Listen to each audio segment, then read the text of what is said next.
அறுபடை வீடுகளில் முதன்மை வீடான திருப்பரங்குன்றம் முருகர் கோயில் பற்றி தான் இன்றைக்கி பார்க்க போகிறோம். தேவர்களுக்கும் மனிதர்களுக்கும் ரொம்ப கஷ்டத்தை கொடுத்துட்டு இருந்த அசுரர்களின் அரசனான சூரபத்மனை அழிப்பதற்காக சிவபெருமானுக்கும் பார்வதி தேவிக்கும் மகனாக அவதரித்தவர் தான் இந்த திருப்பரங்குன்றம் முருகர். முருகர் சூரபத்மனை எதிர்த்து போரிட்டு அவர் வேலாயுதத்தால் அவரை வெல்றாரு. இந்த போருக்கு அப்புறம் தேவர்களின் அரசனான இந்திரா அவரோட மகளான தெய்வானையை முருகப்பெருமானுக்கு கல்யாணம் பண்ணி வைக்கிறாரு. அதனால் இந்த கோயிலில் முருகப்பெருமானும் தெய்வானையும் திருமண கோலத்தில் காட்சி அளிப்பாங்க. திருமண கோலத்தில் காட்சி அளிக்கிறதுனால தான் திருமண தடை உள்ளவங்க இந்த கோயிலுக்கு போயிட்டு வந்தாங்க அப்படின்னா திருமண தடை நீங்கும் அப்படின்னு சொல்லுவாங்க. திருமண தடை உள்ளவங்க இந்த கோயிலுக்கு போயிட்டு வாங்க. நானும் என் ஹஸ்பண்டும் கரெக்டாக 2 மணிக்கெலாம் கோவிலுக்கு வந்துட்டோம்.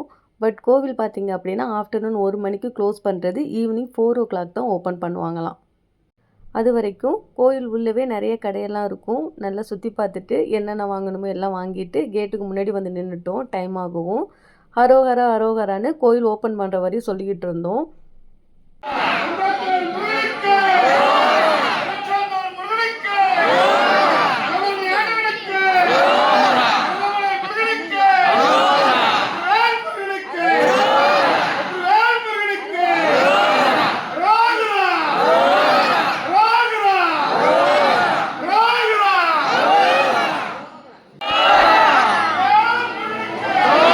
நாங்கள்லாம் ஃபஸ்ட்டே நின்னதுனால நாங்கள் எல்லாருமே ஃப்ரீ தரிசனமாக வந்துட்டோம்.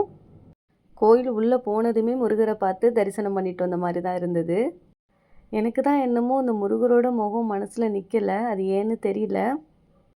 கருவறையும் ரொம்ப இருட்டாக இருந்ததுனால ரொம்ப கான்சியஸாக முருகரை தரிசனம் பண்ண மாதிரி இருந்தது, அவ்வளோதான். இந்த கோயிலில் முருகப்பெருமான் மட்டும் இல்லாமல் சிவன், விஷ்ணு, விநாயகர் இவங்க எல்லாரையுமே வழிபடலாம். அப்புறம் கோவிலில் கொஞ்சம் நேரம் உட்காந்துருந்துட்டு கிளம்பியாச்சு. இந்த கோவிலை விட்டு நீங்கள் வெளில வந்ததும் அந்த ஸ்ட்ரீட்லேயே கார்னரில் பார்த்தீங்க அப்படின்னா ஒரு சிவபெருமான் கோவில் இருக்கும். அந்த கோவிலுக்கும் போயிட்டு வாங்க. அந்த கோவிலே ரொம்ப பீஸ்ஃபுல்லாக யாருமே இல்லாமல் ரொம்ப சைலண்ட்டாக இருக்கும். நாங்கள் போனப்போ கொழுக்கட்டைலாம் கொடுத்துட்டு இருந்தாங்க. போனோம், சாமி கும்பிட்டுட்டு கொழுக்கட்டைலாம் வாங்கி சாப்பிட்டுட்டு அதோட கிளம்பியாச்சு. நீங்கள் திருப்பரங்குன்றம் முருகர் கோயிலுக்கு போனீங்க அப்படின்னா இந்த கோயிலையும் ஜஸ்ட் விசிட் பண்ணிவிட்டு வாங்க.